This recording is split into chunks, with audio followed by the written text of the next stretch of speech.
you. What is going on in your world these days? I am, as you see, in a different location, different spot. I'm actually sitting in my sunroom. Uh, and this is where, if you've been following us on our strength, strategy, and mindset, this is where I am. I've got my gloves over here, got my dumbbells, right? This is where we have been kind of working out, and this is where we've been doing our work. Right outside, we got a little garden. I wouldn't call it a garden.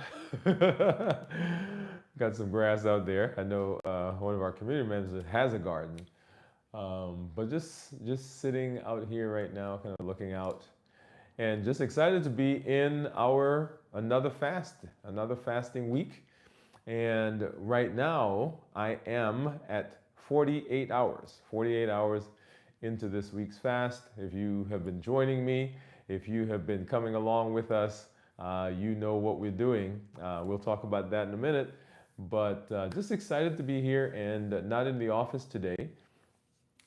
Got a couple of things going on. I'm working on a few projects here at home. And then later this afternoon, or this evening, I got a presentation, which I think I've mentioned to you guys. It's a Zoom presentation to a group down in Florida. And guess what we're talking about? We're talking about dysfunctional metabolism, right? So metabolism is the is really the key to so much that we do. Hey, Steve. Hey, Cornelia. Thank you guys for coming through. So we'll be talking about that later on this afternoon, this evening. But here I'm happy because I am 48 hours into the fast. Those of you who were with us yesterday, who ended your fast yesterday, you did a 24-hour fast. Congratulations to you. And then, of course, those of you who are doing the fast or now are ending the fast right here at 24 hours, right? So if you've done a 24-hour fast, today is your end. Congratulations, congratulations, kudos to you. And then those of you who are starting today and moving into tomorrow as you're fasting 24 hours, excited and kudos to you as well. And then, of course, we know there are some community members that are doing the entire fast, the total fast with us for 72 hours. My hat's off to you as well as we continue working to improve that dysfunctional metabolism or broken metabolism, as we say. Um, the If you were with us, 2 days ago, you saw what we did to end our fast. The last meal that we not and we start the fast, the last meal that we had, and we actually reviewed some of that last night on our check-in episode where we talked about the power of structure and planning when coupled with fasting. So go back and watch those so you will see what I ate as my last meal as I got into the fast. And then also, and we'll do this again this evening, we will review my blood sugar. So what my blood sugars have been with that last meal into the fast, and then what it's been since then. Because that is a very important point that I want everybody to get. I want everybody to understand that the things that we do in our normal eating window has direct impact and direct influence on what happens to us during the fast itself. Because often we see those as two separate things. Point, which we'll talk about that here as we do our check-in. So for those of you who are out there, congratulations wherever you are. If you've done the fast, if you're now ending your fast at 48 hours or 24 hours for you, whatever day it is, kudos, kudos, kudos. Lots of props, lots of balloons, lots of streamers, noisemakers to you because you have stepped into a space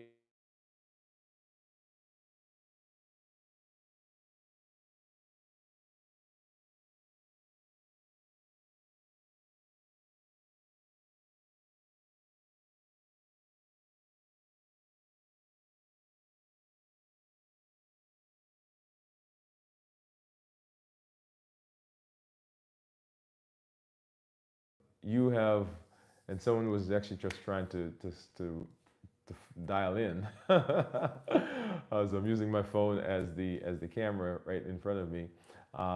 Then those of you who have been around fasting, those of you who have thought about fasting, those of you who are not quite sure if you're going to fast, this is a great place for you to be if you want to find out more about fasting and to join the community, right? So this community is a vibrant community. We are in the business of doing the things we want to do, we have to do to right our metabolism. That is the space that we're in, and that is what we're doing as we walk through the Limitless Living Health Action Plan. Because Limitless Living says that we are not allowing anything from outside or anything from inside to prevent us from doing what we need to do. We're showing up with our best selves, our best health, and the best plans for our lives. And that is fascinating to me and amazing as I see people who are having a tremendous benefit in their lives. Not just casual, by the way, small benefits, but we're talking about people who have lost significant weight, people who are off of medication, people whose blood sugars have been the best that they've been in years, people who are continuing to come off of other medications, like their blood sugar medications, of course, the high blood pressure medications, high cholesterol medication, and their numbers continue to improve when they go to their doctor. In fact, when I go to my doctor, okay, when I go to my doctor, one of the things that we talk about is what he's seeing in me and the results that he's seeing. And when I talk and I say to people, they say, well, hey, what are you doing? Right? And I think I've told you that I don't usually jump into the whole Limitless Living Health Action Plan thing. I said, you know, I finally found for the first time in my life something that works. Because I've struggled for so long and could not get my health under control, could not get my blood sugars under control, could not get my weight under control. And I finally found something that's working. That's it. That's what I say. Now, if people are interested and they come back and say, well, tell me more, then of course, you know, we jump into some of the things that we do.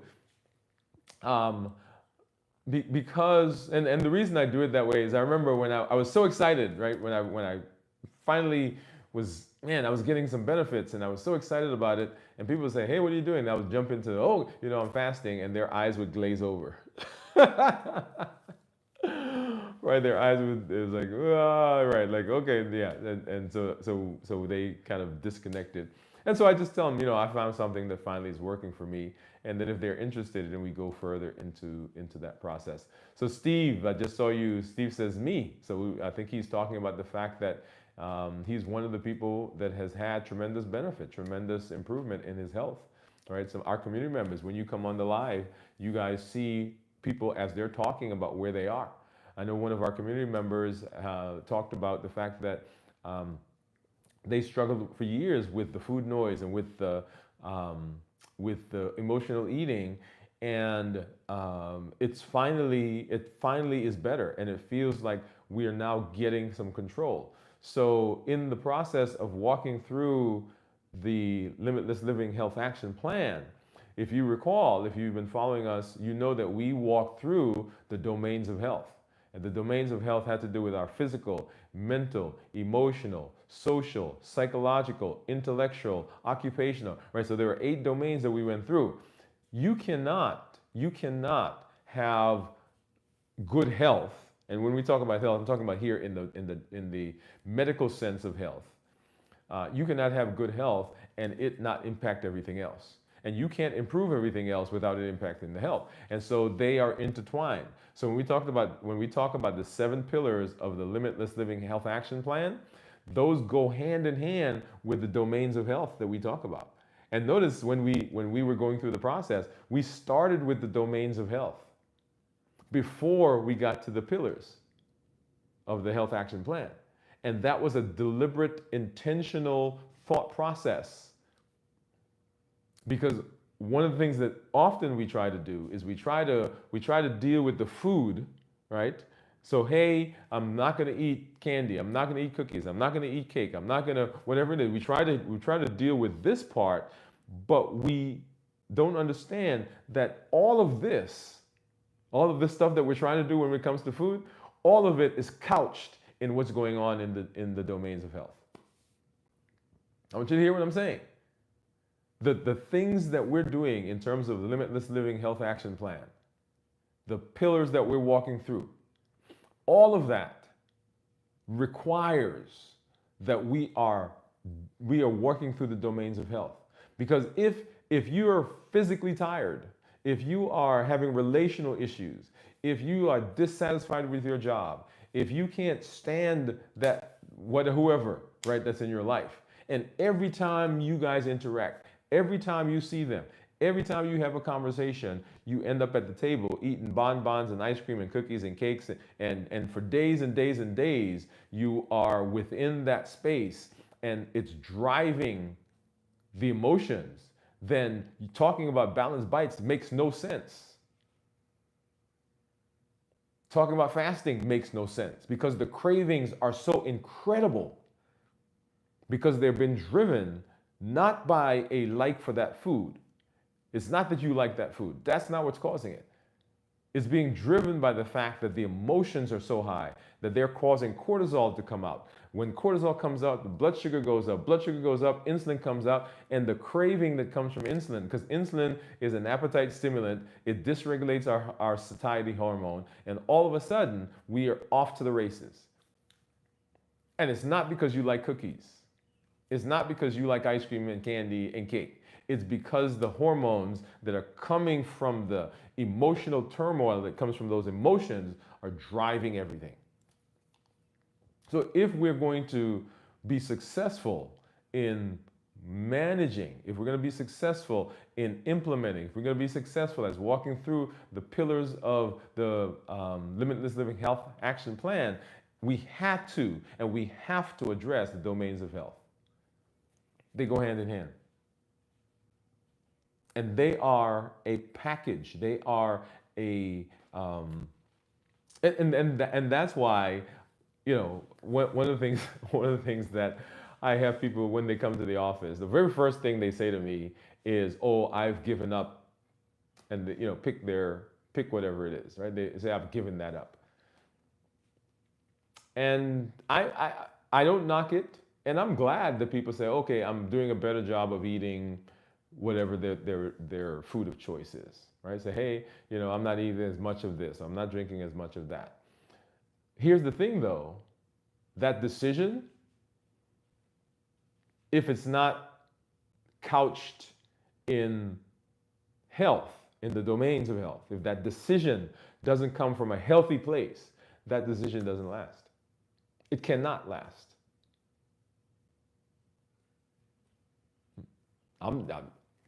It's not going to last. Now you can do that for today and tomorrow and maybe the next week and the next month. You could probably do that for 2 years.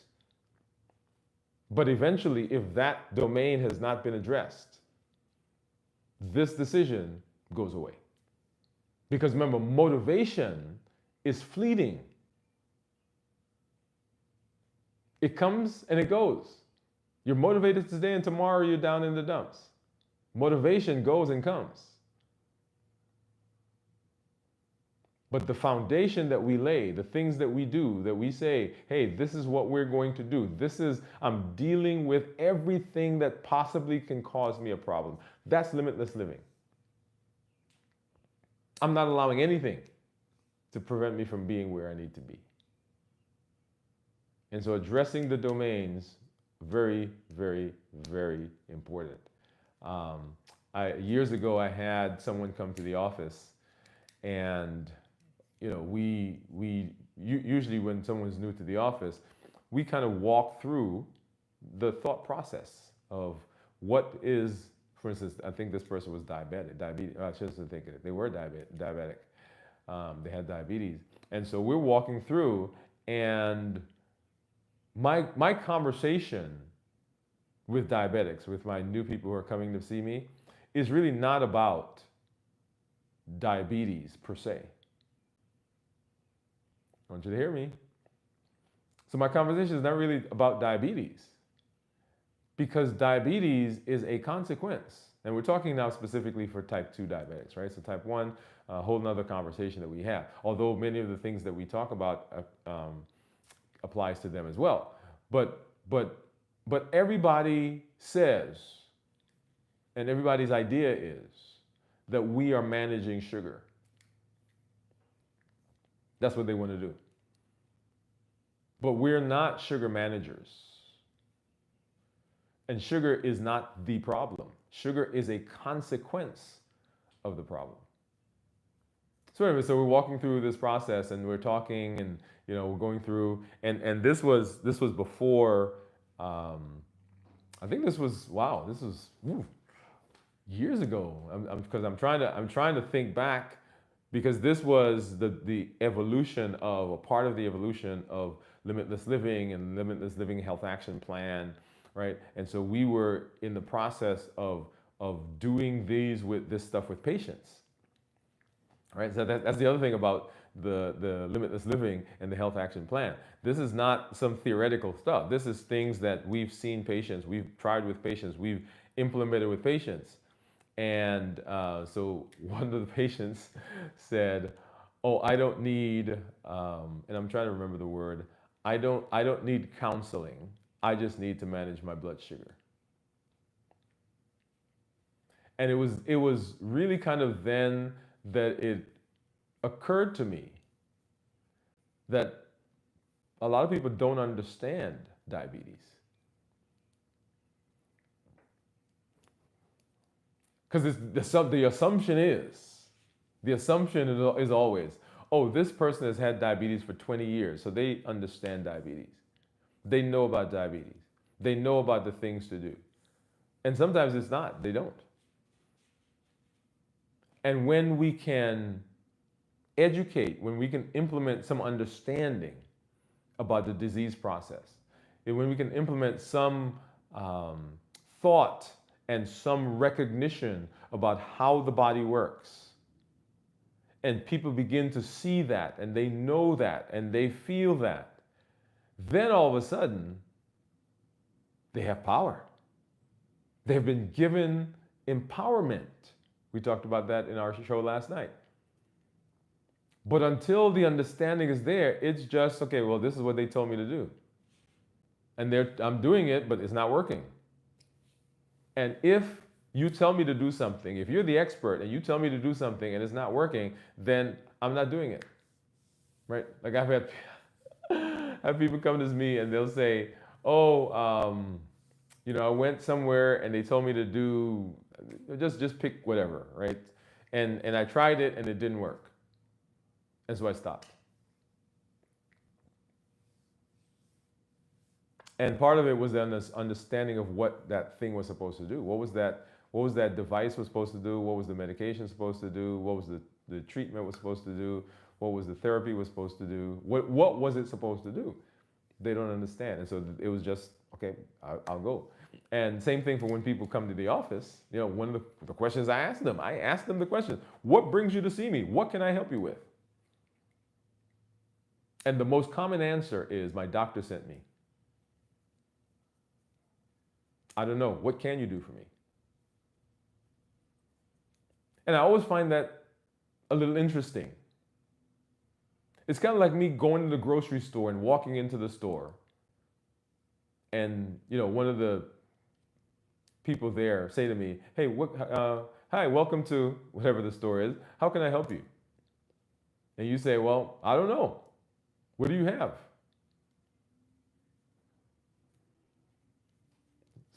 Well, what brought? So my question is that what brought you here? What brings you here? Well, my doctor sent me. Well, do you always do what people tell you just because? Did you ask? Well, why are you sending me to see the endocrinologist?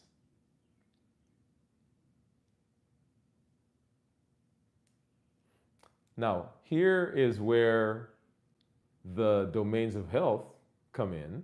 And if you followed us with our 100-day walk to consistency, you will recognize where I'm heading with this train of thought. Two places. The first one is self-efficacy. Right? And we did that during the Bridge to Mastery section when we did that series. And self-efficacy says that I have belief based on history, based on not theory, but based on documented history.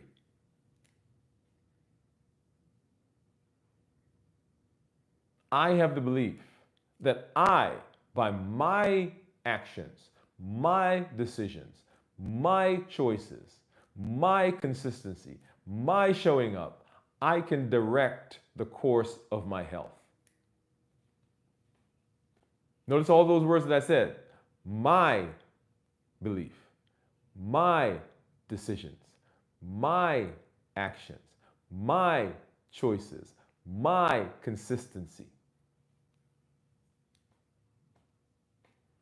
Right? Self-efficacy says that that's the case.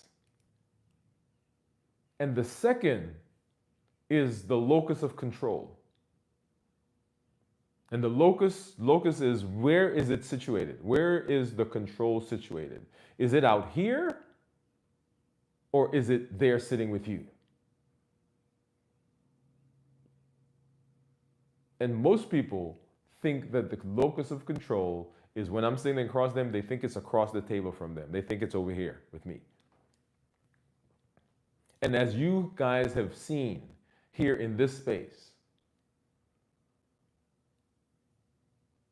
my goal is not to be in control.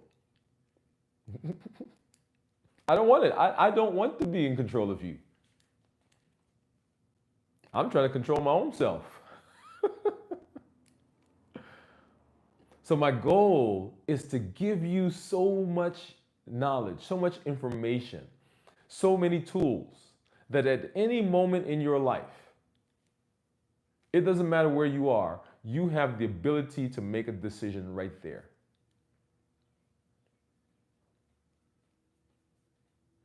It often strikes me as interesting that at your house, for example, if some random person rings your bell and it says, hey, I am a decorating expert, or I'm a wall expert, I'm a plumber, I'm a whoever, and I was in the neighborhood and you open the door and they just barged into your house and they're like, well, I don't like this thing over here, and they start moving stuff around. Well, first of all, you wouldn't let them in the house, right? But if they're in the house and they started touching your stuff, there would be a different conversation. Why? Because you've made decisions. You decided you wanted the lamp there. You decided you wanted that chair over there. You decided you wanted that picture on that wall. That is your decision. It is your space. It's your place. But when it comes to health, we often relegate that to somebody else.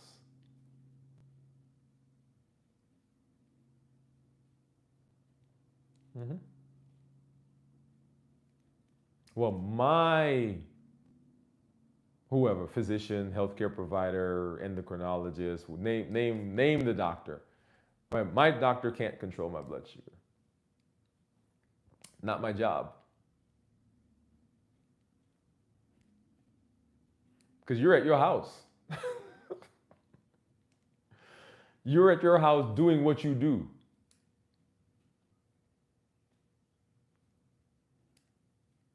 The locus of control. And I say that because I want you to get that the control is in you. That's why we say we educate and we empower. That empowerment gives authority. Gives authority to you to make decisions. And here's the beauty of this. You want to hear it? You want to hear the beauty of this? And this is the part that gets me excited.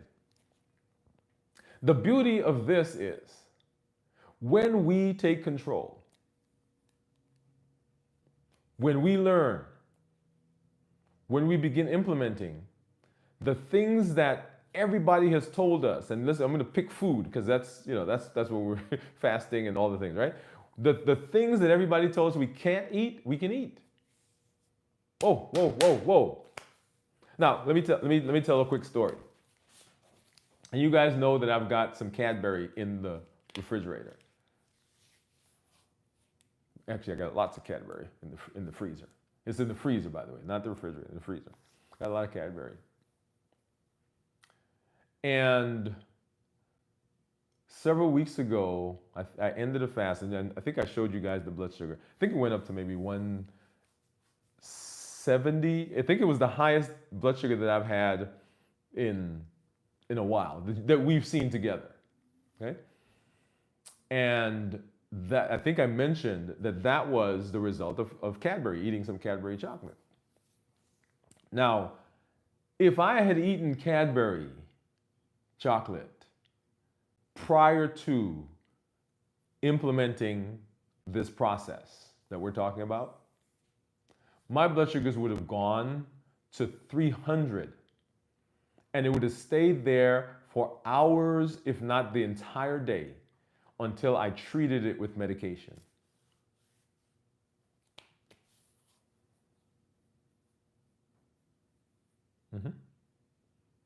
But I ate the Cadbury, and I've got to go back and find that graph. I forgot what day it was. But my blood sugar went up to 170, and within 2 hours, it was back down to about 130.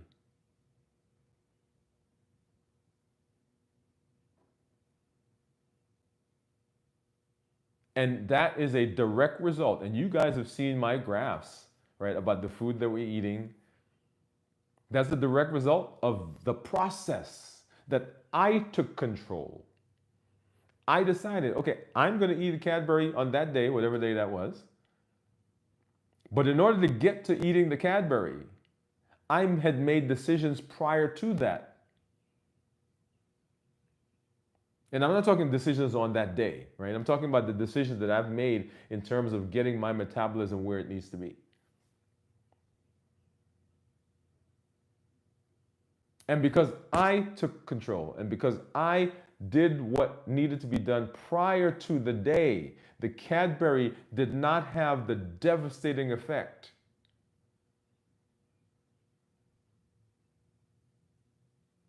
Now, here's the other thing I tell you, which is kind of weird to me, by the way.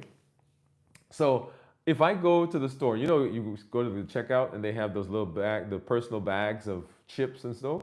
There's what are they called? Doritos, not Doritos, the puffy ones. Yeah, the puffy Doritos, not Doritos. Of course, now I'm blanking on cheese puffs. Okay. So the little personal bag, which has like what, 10 cheese puffs in there or whatever, if I eat one of those bags, my blood sugar goes to 200, 220, 230, 240. But if I eat the Cadbury, and I could probably eat the whole thing, right? My blood sugar goes to 160, 170. Now that's a whole different conversation, right? Because it goes to the effect that certain things can have on your body, which as the endocrinologist, I have no idea because I don't know how your body responds to food.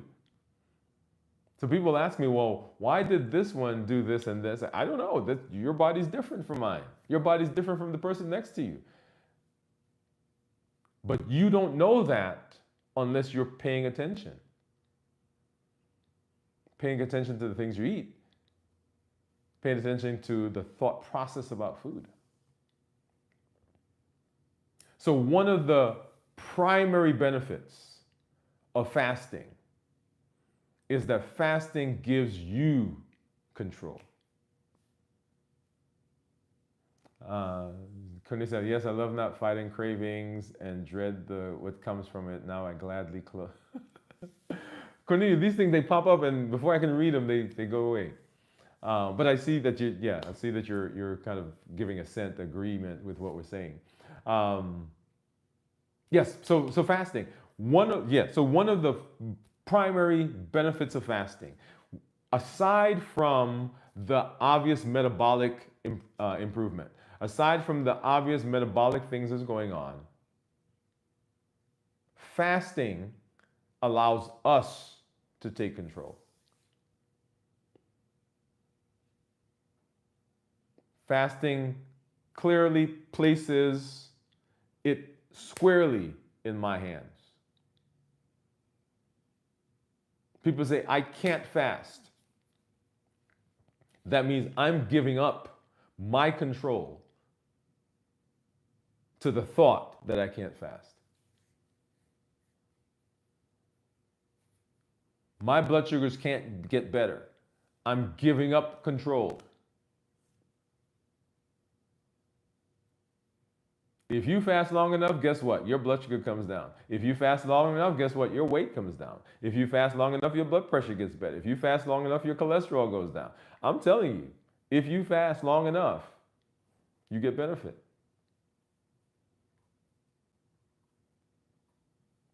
Because fasting hits all of the pillars of metabolic improvement, decreasing insulin, suppressing the appetite, and reducing sugar.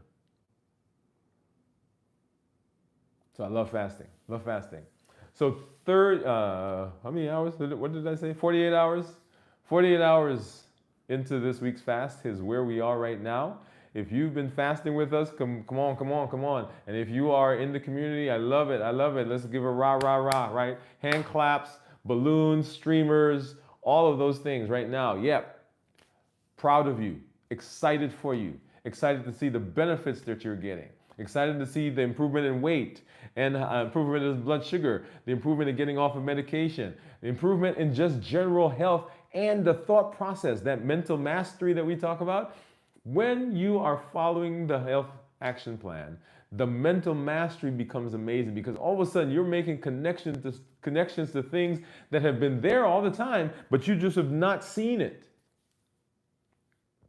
When we talk about when you fast, right, what happens? There's clarity that happens because those fat cells get broken down and they create ketones. And one of the ketones that we like is beta hydroxybutyrate, which is great for the brain. It helps with focus. And then of course BDNF, brain-derived natriuretic factor. When we're fasting, it's like miracle grow for the brain.